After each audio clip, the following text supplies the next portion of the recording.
Welcome to another edition of Chargers Unleashed. Jake Hefner and Dan Wolkenstein here with you from the LAFB Network. This is your first time tuning in to the show. Make sure to hit that like and subscribe button on YouTube. You can also follow us on Facebook, Twitter, Instagram, Spotify, and Apple Podcasts. And if you are tuning in on ESPN Radio, thank you so much for joining us. Dan Wolkenstein, we are just over 3 weeks out from the beginning of Chargers training camp down at their new facility, the Bolt, down in El Segundo. And as we gear up, because football just needs to return already, still lots of storylines to sift through. Dan and I decided, after weaving through a lot of the positions, we've gone through the draft picks, we've gone on players that are on the hot seat, make or break season. Now, as we're getting closer to the season, let's kind of put it all together and let's talk about some realistic expectations for Jim Harbaugh and the Los Angeles Chargers in year one. How are the Chargers going to contend in the AFC West, specifically when you're going up against the two-time reigning Super Bowl champion Kansas City Chiefs? Dan Wolkenstein, how are you, sir? I'm well, thank you.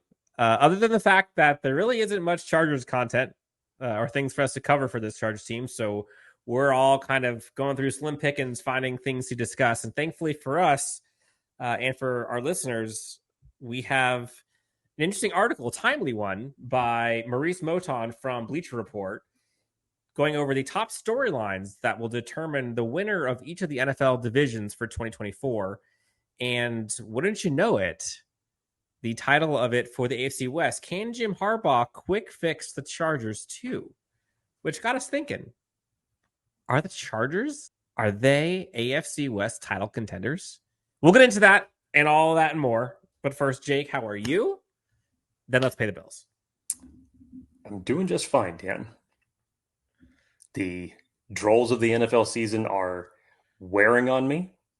You may not be able to tell it in my voice, but there is a excited football individual that is just ready to let loose.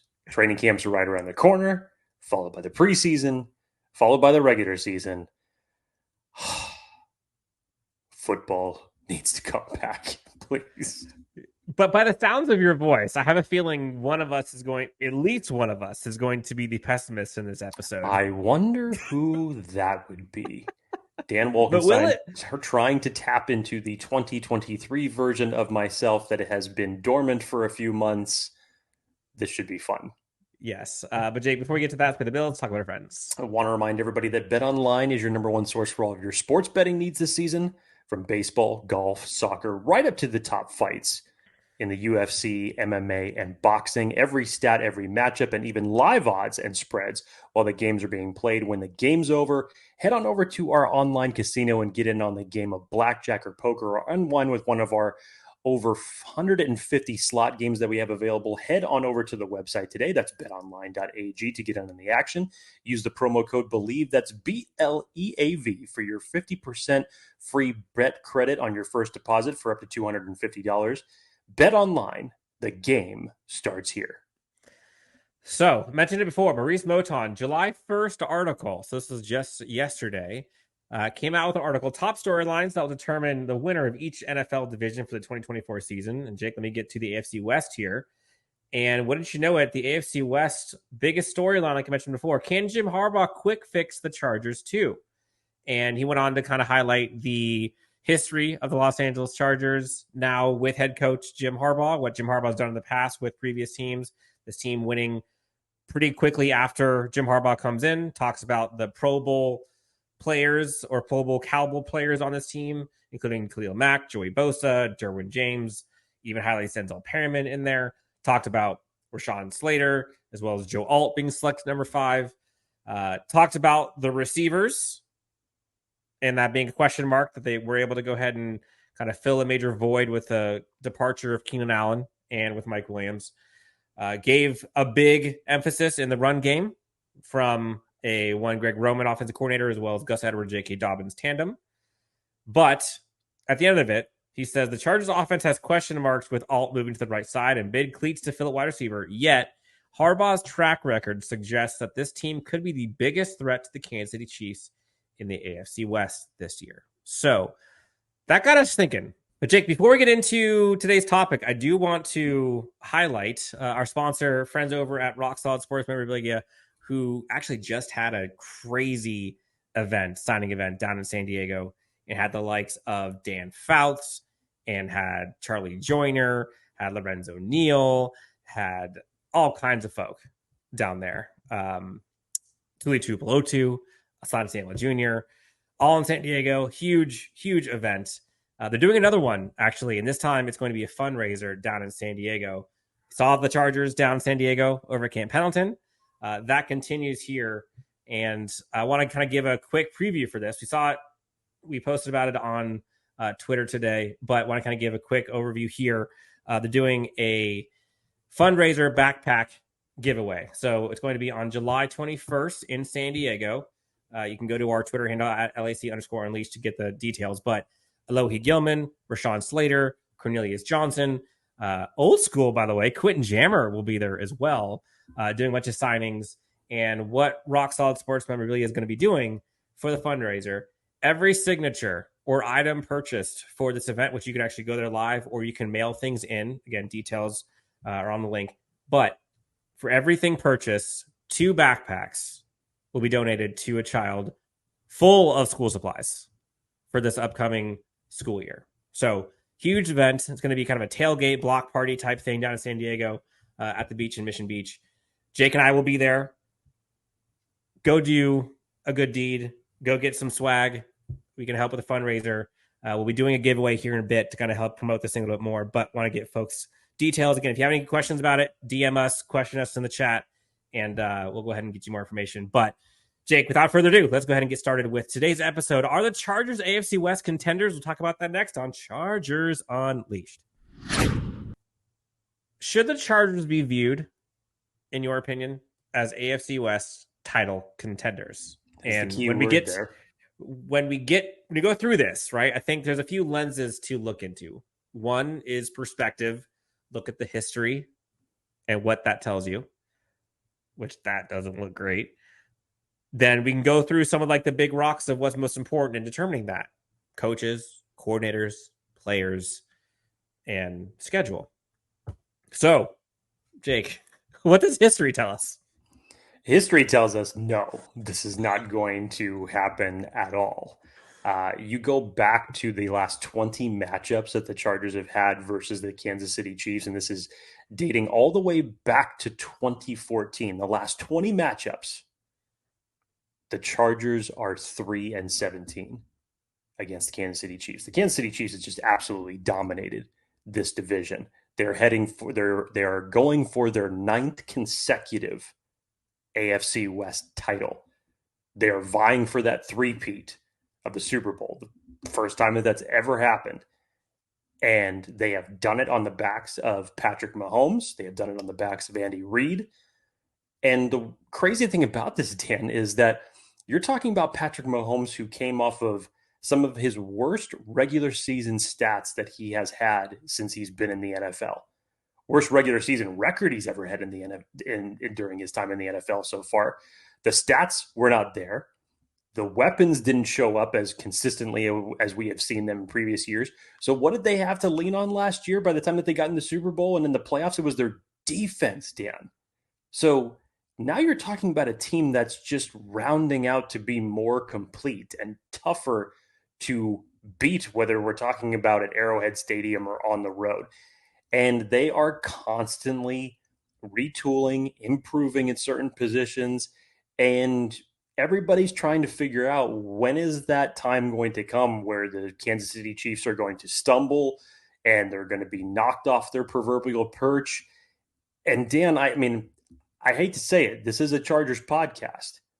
And I know that we're going to get heavy into this, but there are a lot of, much like this article says, there are a lot of question marks as it relates to the Chargers.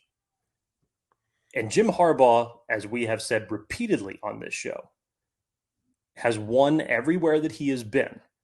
And the expectations for him to rebuild this team into a contending team in the AFC is obviously, looks like it started off on the right foot thus far with the staff that he's created, with the way that this team has been put together by him and general manager Joe Ortiz. But now it's time for the results, because you and I have been doing this show now for a while. And we've 5 been seasons. together. We've been together through the Anthony Lynn days. We've been together through the Brandon Staley days. And we have had similar conversations like this. And I don't want to have that same conversation again for it just to come out to be empty words. So I will not come on this show today to tell you, that Roses. the sky is red. I'm not going to tell you that today. Or the sky is red. The sky is red for Kansas City Red. Yes, that is true. I'm not going to blow the proverbial smoke, if you get what I'm saying. This is going to be a big challenge for the Chargers. The goal for Jim Harbaugh is to get them back to being playoff contenders, which is something they have not been for a while. And however you want to set that barometer for yourself, I think that's a realistic expectation for Jim Harbaugh in his first year as the Chargers head coach. As we delve into this, Dan, and we've talked about it plenty of times on the show, there are still a lot of question marks as it relates to this roster in terms of things that need to get done, along with the coaching staff that still will be in a little bit of a, learn as you go collaboration with the team, trying to get everybody where they need to be by a certain point in the year. So a lot there, but let's kind of kick it off, I guess. So first things first, the question was, can Jim Harbaugh quick fix this Chargers team to be the threat to the Chiefs? So let's just one piece at a time. So Raiders, Chiefs, Broncos, Chargers.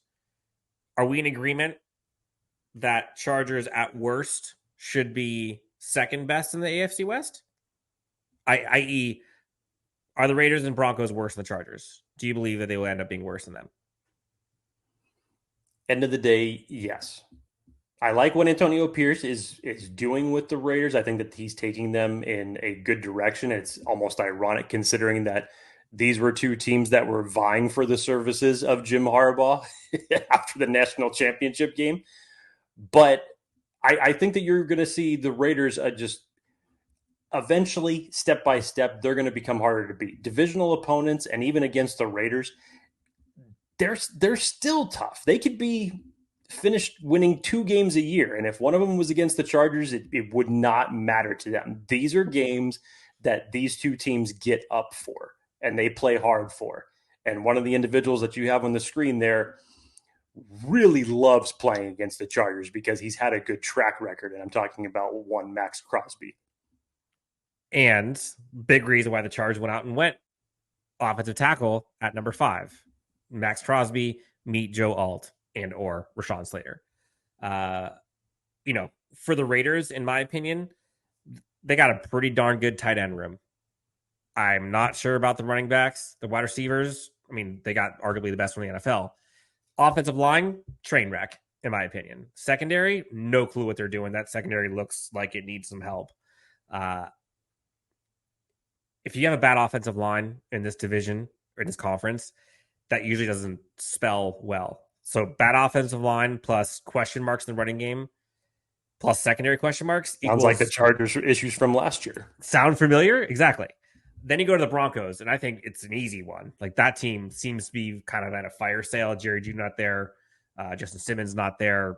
Bo Nix is supposedly going to be their quarterback, or maybe Zach Wilson. Who knows? A lot of question marks there. So, in my opinion, I think both of us agree, Chargers at least 2. But like you said, Jake, did you say 3-17? 3-17 in the last 20 games. If we were to average that out, that's 1.5 wins for every 10 attempts. And realistically, you could scratch one of those games because I'm talking about January 3rd of 2021 when Kansas City Chiefs at that point in time were resting their starters. So it's like 2-18. It looks even worse. Yeah, it really looks even worse. Whoa.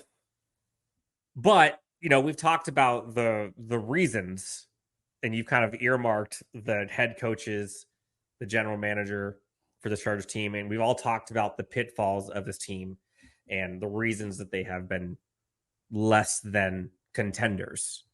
at the end of the day. So at least two.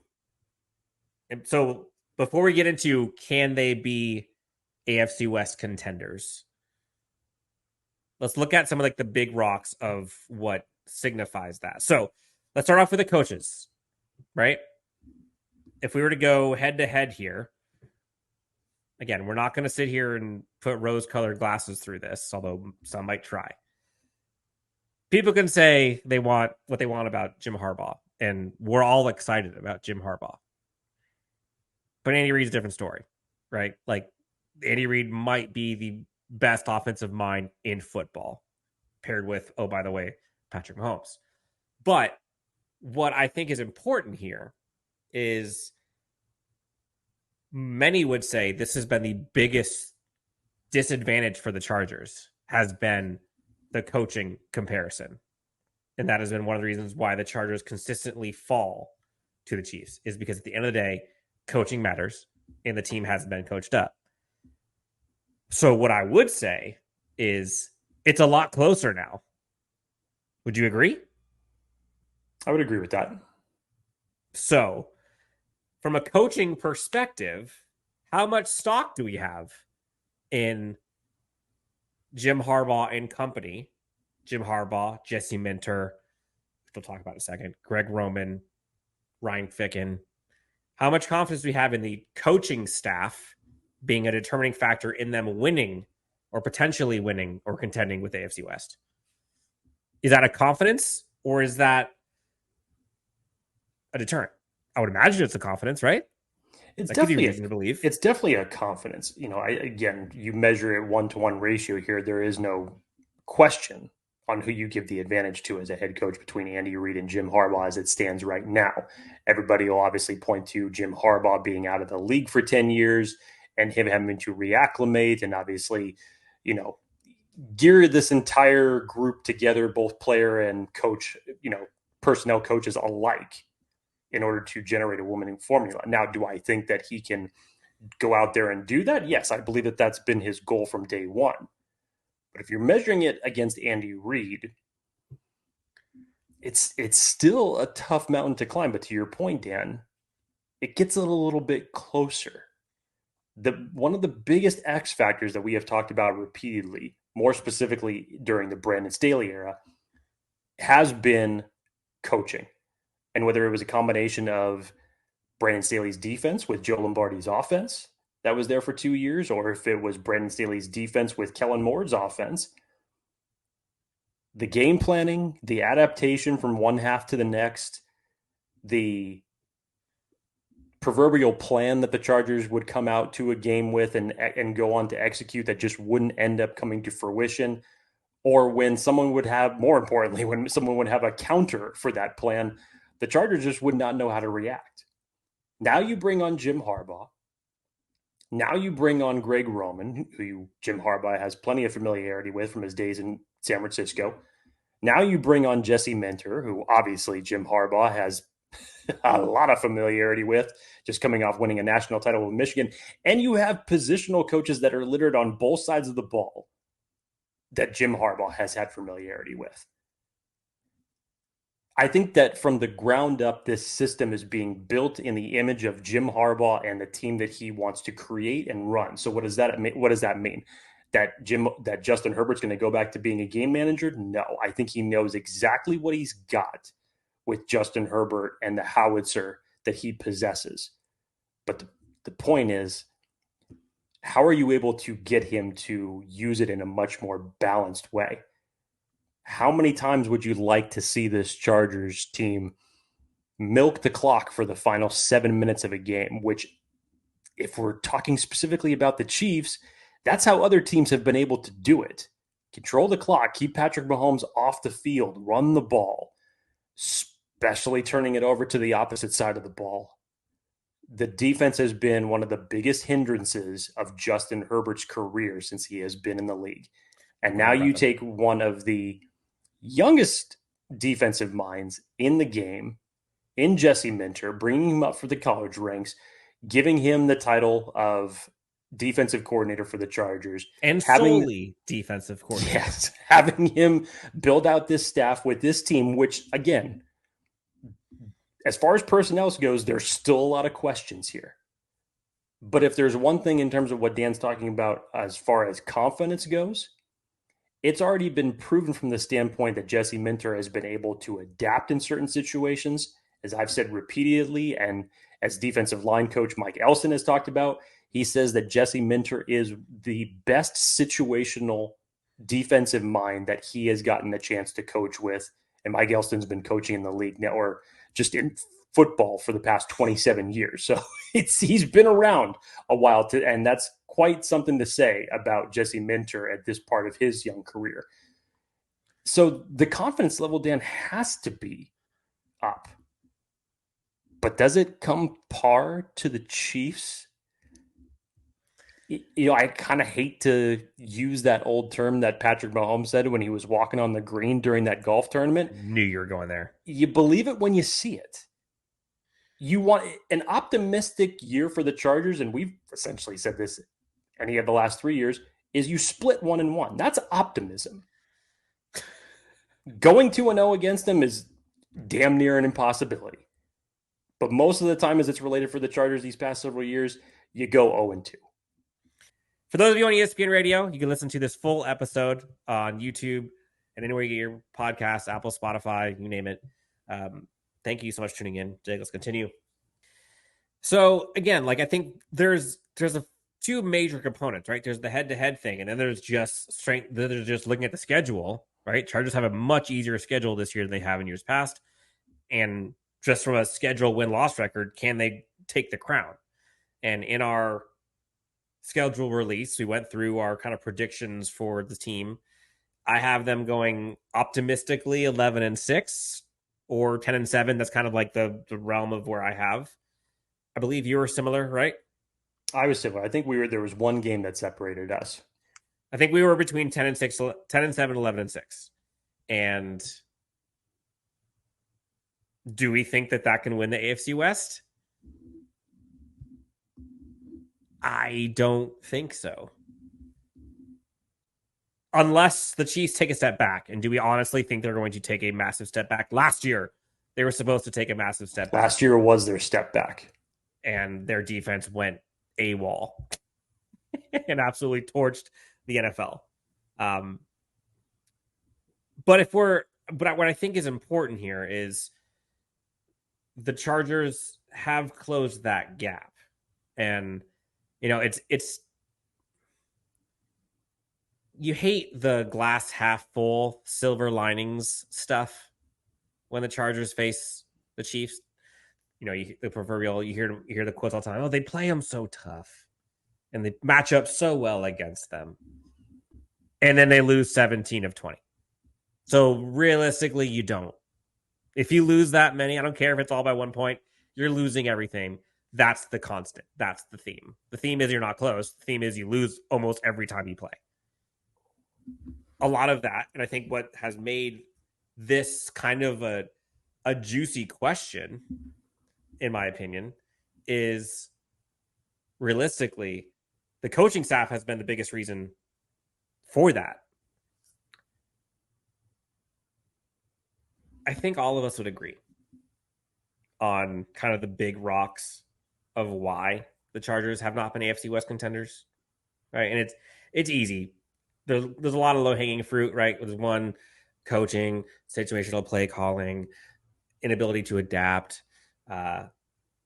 Defense has been nothing like it should be. Injuries have been an issue. They can't run the ball, can't protect Justin Herbert. That's kind of it from a high-level perspective. And then Tom Telesco and the roster management and not being deep enough and all that, it all kind of comes to fruition to become a team that is decimated and loses 12 games last year. But I think this team has real belief from the top down and real buy-in from the top down. And so the question was, again, in the article, can Jim Harbaugh quick fix the Chargers too? I think the answer to that is yes. But what is quick fix? Does that mean AFC West contender? I'm not there. I can't honestly sit here and say that I think the Chargers can take on the defending champs and win the AFC West at 10 or 11 games. I just don't see it. And I mean, I could be the homer and be like, oh yeah, they're for sure going to win. Again, remember the schedule.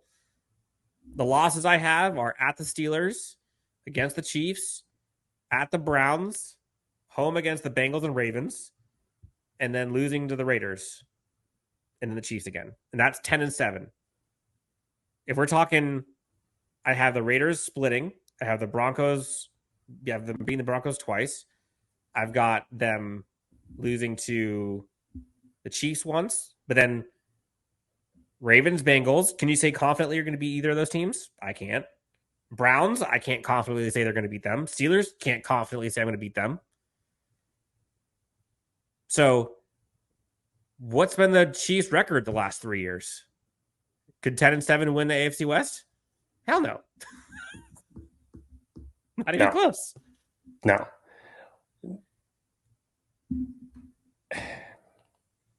And the quickest way that I've always said to get to the playoffs is you win your divisional games. And the Chargers have been unable to find a winning record in their division for a long time.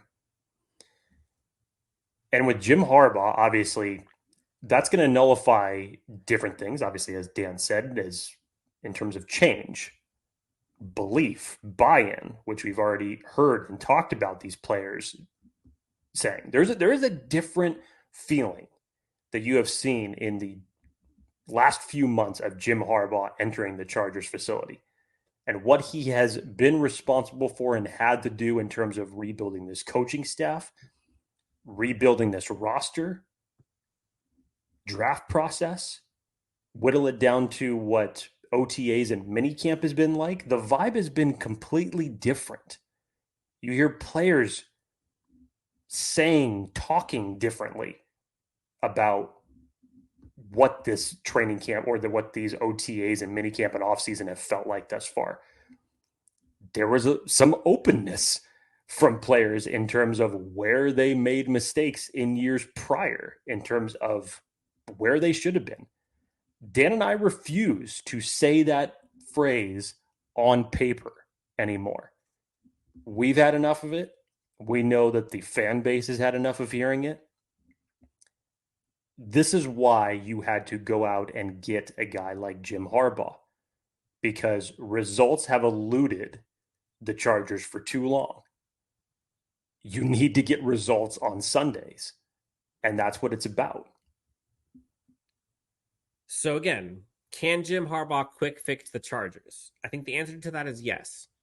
And I think a quick fix going from 5-win team to a playoff berth, that sounds like a quick fix. That's a success in my opinion. And again, this is a deep hole that this staff came into.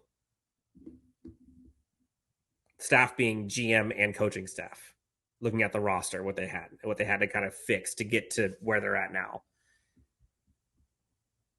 Playoff berth, I would say, is a quick fix. That's a win. And realistic expectations for year one, going from a 5-win team, adding 5 or 6 wins in one season. Now, again, 5 wins. You lost your quarterback for the last month of the season. You were decimated with a lot of injuries, but still, that's a quick fix.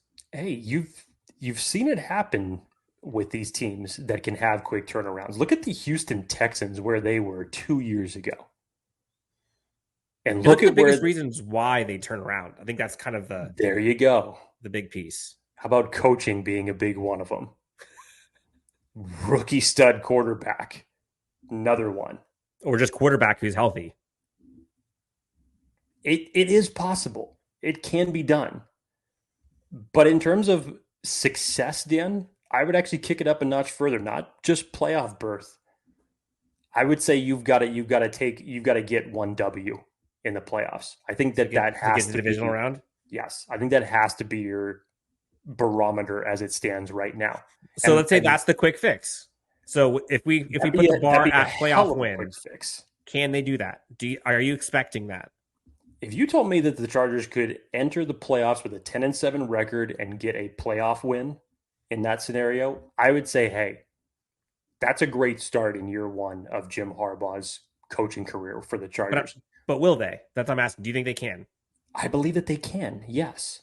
Now, you get to the playoffs without being able to predict, obviously, who's going to be there. The AFC is still stacked with contenders of teams. It's not like Dan and I can just stand here and say it, rub the magic lamp, and it's going to take place. This is obviously going to take a lot of work between now and by the time that we get to January. But at the same token, yes, I believe that it is possible. Are there going to be some pitfalls along the way? Yes. Would you love to see the Chargers go out there and dominate every Sunday? Of course you would, but let's just stay in reality here for a second.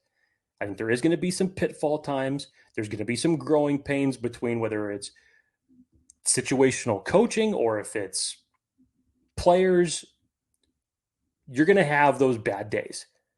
Yep. But it's more so that I have a belief in this coaching staff that if this team suffers a loss, that they're going to be able to rebound in a great way the following week. And that's going to be the difference.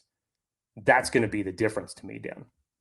So let me ask you this in a different way. For the Chargers to be a playoff winning team, who, aside from Jim Harbaugh, because I think let's just take him off the table, what person, that could be personnel or player, would you say would be the biggest determining factor in that turnaround, aside from Jim Harbaugh? Yeah, it's funny. Ask me today, you could get a different answer than what I would possibly tell you tomorrow.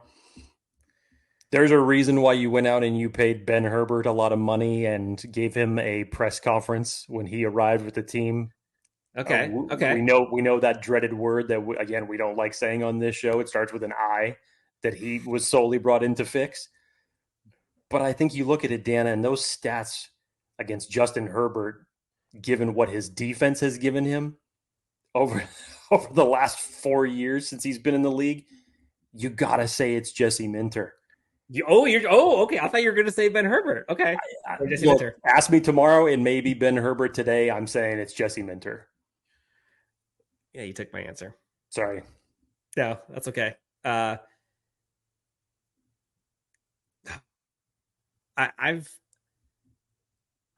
think, it's unfortunate what happened with the Chargers these last 3 years, and it's low hanging fruit to just bash on the previous coaching staff. And I do think that Brandon Staley tried doing everything himself, and I think sometimes just took on too much water, and it obviously didn't work out. And he didn't listen to the people around him. He didn't bring in the right people to help support him. And instead of just being able to focus on the defense or focus on something, he focused on everything. There is something to having a bona fide elite defensive coordinator that you can bring in to still just be the defensive coordinator when you have a head coach like Jim Harbaugh. For example, like if Brandon Staley came to the Chargers previously and went from DC of the Rams to DC of the Chargers, I think that would have gone better for him and his defense than what we ended up seeing. But we're already seeing some differences in this defense and what they're talking about and how they're learning and how they're applying what they're learning, what the players are saying about being adaptable and what the coaching staff is talking about and the success and track record of Jesse Minter and the players and coaching staff that have come along with him, right? All the praise and the teaching aspects and all of that, right? I dare this Chargers team to have even just an average defense. Give Justin and this offense an average defense, 15th. I'm not even asking for top 10 right now. We know the stats. Average would do the job. We know how good Justin Herbert is when he has the defense give less than, what was it, like 20 something points? He's like 22-6 or something crazy. And he's having to win these shootouts. We talked about it before. I am so bullish on Jesse Minter. And that was the most important hire, I thought, of any coach that was brought in after Jim Harbaugh. And say what you will about the question marks that we've alluded to for the secondary. You know, again, I think they were 30th in passing yards allowed last year. I think it was 17th in rushing yards. Like, they got torched in the secondary. And I don't know if defense. And I don't know if you can say that this passing defense roster-wise is better than last year right now. You lost Mike Davis. I'm not saying Mike Davis was great, but who'd you bring in? Who was better last year, Mikey Davis or Christian Fulton? If you're just going off last year, again, we're looking at different reasons for all of it, but there's a lot of stock you're putting in this coaching staff. But we've said this, coaching matters. And can you do more with less? Or can you do more with the same? And I do think that this coaching staff can get more out of these players. When we had Sean Merriman on this show just last month, he was rattling off the point differential record that was in a 5-game span that the Chargers lost 5 games by, what was it, 3 points or less last year? I think they're like 1-7 in those games last year. And he just said, you don't think that Jim Harbaugh can give you 5 of those games back and put them in the win column instead of the loss column? Right there. That's 10-7, by the way. It's the biggest X factor that has eluded the Chargers since, realistically, Marty Schottenheimer. Everybody could say, oh, yeah, Norv Turner took him to the AFC. Let's be real. Norv Turner inherited the team that Marty Schottenheimer was building. Marty ran circles around Norv. Let's be real here. Yes. Great playoff. He got fired after 14-2, by the way.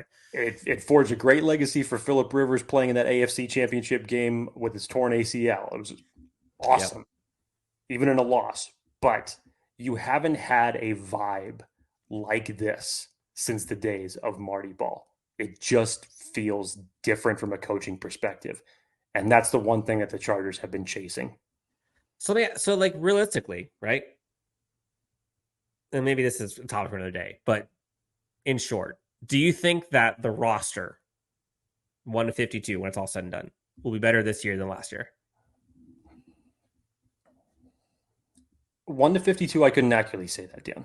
I could say that I believe that there are certain position groups that will definitely be stronger than last year. Well, what I'm asking is this team better? Is the talent better or worse than last year overall? There's arguments on both sides of the ball. I think if you the way to make a good argument for this is that I think the Chargers, in terms of, obviously, time permits, we haven't seen it actually played on the field yet, but I think you have a coach that knows exactly what he wants to do with this team. The Chargers have gone back and forth between Joe Lombardi's offense. They've brought in Kellen Moore to try to replace that and be more efficient and go downfield. That didn't end up happening. I think Jim Harbaugh knows exactly what he wants to do with this team on both sides of the ball. And I think it's going to create more consistency, more efficiency. It's going to make Justin Herbert a better quarterback in the long run. How about not playing Superman every game? How about not having to rely on Justin Herbert making a 30-yard bomb just to get them back into the game? Having a defense that's going to come in, play fast, physical, disciplined defense, know exactly what they want to do. Yeah, even with a young nucleus that you have on both sides of the ball, I think that they're going to come in with an identity of what they want to do. Because of that, I think that's the aspect where you could say that even with the Keenan Allens and the Mike Williams under previous regimes, you could say that collectively, this team is going to know what it wants to do better than they have over the past 3 years. It just feels different. So I think what I'm getting at, and let me just draw this string for a second. you say we're not going to discuss this team as, on paper anymore. Because for years we've talked about, on paper, this team is arguably, the best roster in the NFL or whatever. We've seen all those stories and articles and everyone comparing. And like they haven't even been close to the best team in the NFL. I mean, I wouldn't even say they've been close to top 10 in the NFL, let alone the best. So talent hasn't been the reason. At least we thought, top end wise, right? Like it's always been, to me, it's less about top end talent. But if you average the talent across the board, how good is that team? And to me, like it's been heavily skewed, both roster wise and salary wise, to the top. And if those guys go down, it goes sideways. I would say, generally speaking, I think the top end talent on this team, if you were to average it out, it's probably less, mainly because of guys like Keenan Allen, Mike Williams, not there anymore. Say what you feel about Austin Eckler. Like he was still a good player, right? Wasn't what the Chargers needed, but I think he's still a good player. So I think top end wise, I'm not sure. Older Khalil Mack, Joey Bosa come back off an injury, who knows? But average, you look at the depth of the team. Like I think, in short, I think the average of this team is probably better, maybe a little bit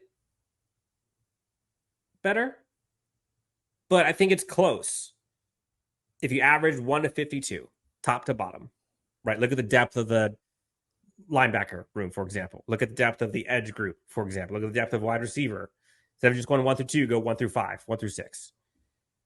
So if that's roughly the same, right? And we had this team prior to the season as like a playoff team until the collapse of last year.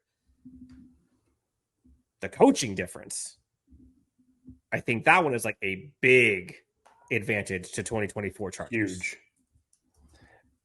Dan, Michael Lombardi touched on this very subject a couple weeks ago when he was on the Pat McAfee show in terms of what Jim Harbaugh is going to create with this team.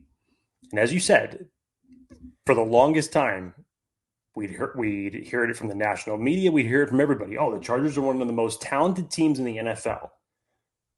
And at some points, it was strong enough to where you could go to any position group and you could say, yes, yes, yes, they're right up there with their personnel in the top of that particular position group.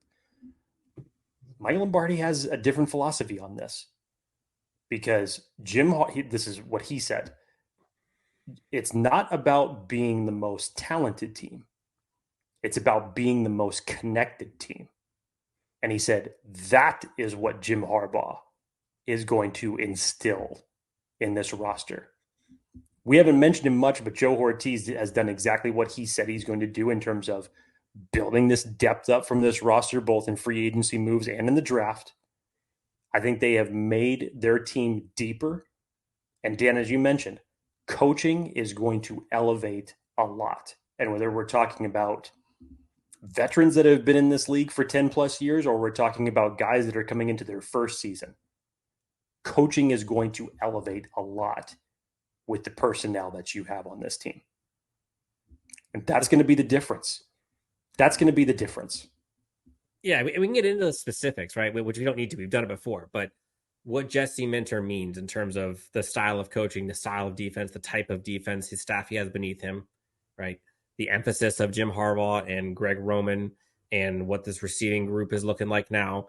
And, that balanced attack that everyone's kind of talked about and protecting Justin Herbert, and, the tip of the spear and the fists and all of that stuff from Jim Harbaugh, the offensive line, and the focus they put in free agency and building the underbelly of the roster, right? Joe Alt was a big signal of what was important to this team. Signing guys like Bud Dupree, like that's a difference. That edge group looks great right now. Having Junior Colson kind of probably, if not man the middle of the defense and the entire defense, be one of those guys. There's a lot that is in the Chargers' favor that points to why this coaching staff can bring this team into a quick fix, right? They're not, I would be shocked but I will be so happy to be wrong if the Chargers win the AFC West. But do I think that is a realistic expectation in year one? I think the Chargers players and staff might tell you yes. But should fans believe that right now? Like, should you? I can't honestly say that I can expect this team to beat the Super Bowl defending champs in their own division until I see it. Like you said, and what did he say? Like, I'll see it when I believe it. He said it I backwards. He said it backwards, but I'm yes, saying it backwards too because look, say what you will about Patrick Mahomes, the guy is absolute nails. It's hard to bet on him, especially after what you saw from especially after what you saw from him and this team overcome last season. It's hard. But hey, if there is a coach to do it, stranger things have happened. Not with the Chargers. No. Definitely not with this franchise. I would love for that strange thing to happen, right? It'd be so strange for the Chargers when they AFC West. I would love for a 2007 New York Giants type of a situation where you take on the Goliath of the 17-0 Patriots. Obviously, that's a Super Bowl situation.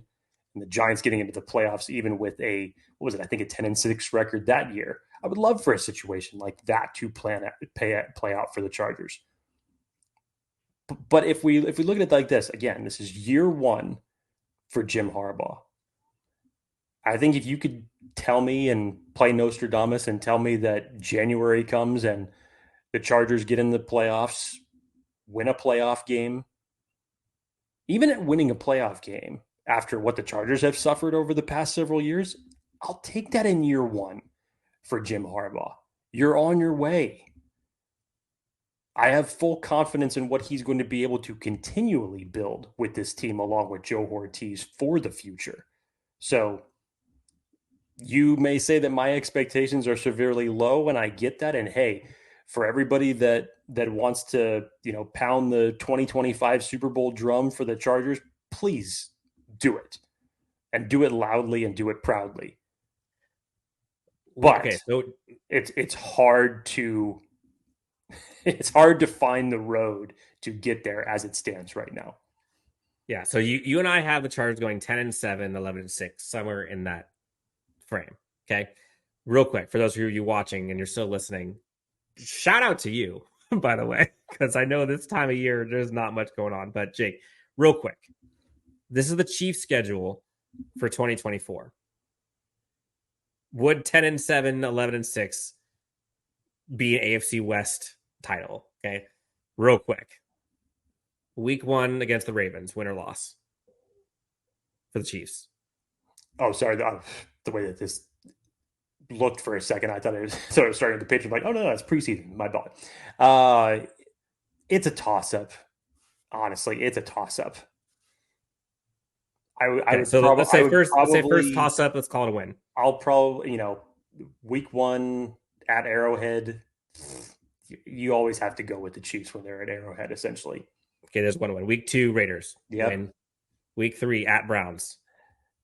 Yeah. 3 wins. Week 4, at Falcons. 4 wins. Week 5 versus Bengals. Let's call this one a loss. I'll call this one a loss. This is probably where they suffered their first loss. Okay, week 6 at the Broncos. You call it a win. Win. Week 7, the Chargers. Depends on what Chargers team shows up. Honestly, optimistically, you always just say as it stands right now that you would hope to split with the Chiefs. Okay, so let's say this one. Let's get optimistic. The Chargers win. Okay. Chiefs lose. So it's 5 wins currently at the Chargers. So okay, you give them the benefit of the doubt. Okay, so that's 5 wins. Going to week 8, first Bucks. Chiefs win that game. That's 6 wins. And the bye at the Panthers. They have 2 byes, so the Chiefs will win that game as well. Okay, so that's 7 at the Bills. Again, we can be optimistic and say they lose this. I don't care. I know that, but it's just like I can't even be optimistic about this game to toss it up and say, and now essentially Josh Allen has less weapons offensively than he had last year, and now there's question marks surrounding his wide receivers. So let's just say they lose this one. Even at Buffalo, God, I feel this is what I'm getting at. I know, but I feel for this. Bills fans who Totally. have had to suffer over the past couple of years. And I'm sorry, I just, not with that roster as it stands right now, and not even in Buffalo. I can't trust that. But let's just go with that for a second. And let's say they lose this. Still 7 wins. Week 12 versus Saints. They win that. 8 wins. Week 13 at the Steelers. They win that. 9 wins. Week 14 versus the Chargers. They already lost to the Chargers. They still split because this one's at home for them. 10 wins. Mm-hmm. That's 10.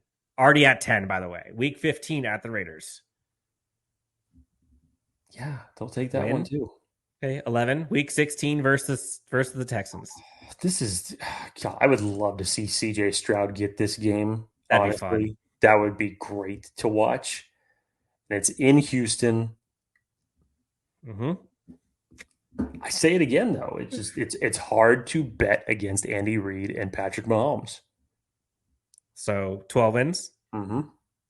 Week 17 at the Niners. God, the Niners are going to be pissed off. Yeah, and it's at home. I say they're going to grab this game. Okay, so that's 12 still. And you finish out the season against the Broncos. You get another win. So that's 13 wins.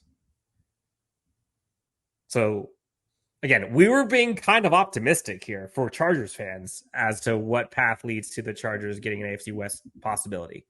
They got to get to 13 wins. Do you see that happening? Is there? I mean, I don't. Even somewhere in there, Dan, I'm sure that one of those Chiefs games is going to be like a surprise loss because there's always one of those every year. Like, remember the opening game last year? Everybody thought that the league was just gifting the Chiefs an opening game win, and then look what happened. Yep. So one of those games is going to be a surprise, and it's going to end up in a different column for them. So record-wise notwithstanding, you're still probably hovering between 13 and 11 wins for the Chiefs. I unfortunately, I just don't see the Chargers being able to get there. No. Realistically, the Chiefs would have to take a similar nosedive to what happened to them last year. And the fact that they still went on to win the Super Bowl with everything that they had going against them last year. Unfair. They are not going to allow that to happen again. No. And again, you look at the Chargers schedule, like, I don't know how you're going to get to 13. Hell, even 12 is tough. And that was the low end of what this Chargers team was looking at, or the Chiefs team was looking at. So maybe in this, if we're talking real here, we're both pessimistic. No, I don't think that this Chargers team is an AFC West contender in year one in 2024. I mean, title contender. AFC West title contender. Correct. Yeah. But playoff berth, playoff win. Totally. I can see that.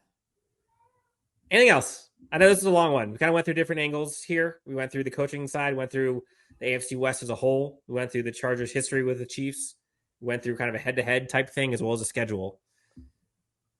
Again, I don't want this to sound like we're being doom and gloom about the Chargers because that's not really what this is. But I think it's more just setting realistic expectations about what this team could and could not be. I don't think it's being pessimistic at all, Dan. People can surely construe it that way. There's obviously a saying out there that comes for overcoming expectations. Let's have that.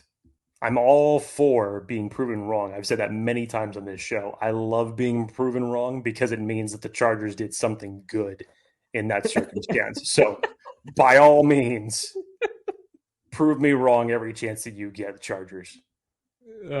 Please prove us wrong, Chargers. We would love to come on here and use this as like the old takes exposed handle and just go back and play a goofy clown song as we're talking about how stupid we look when the Chargers are hoisting the AFC West crown. Like, yeah, please.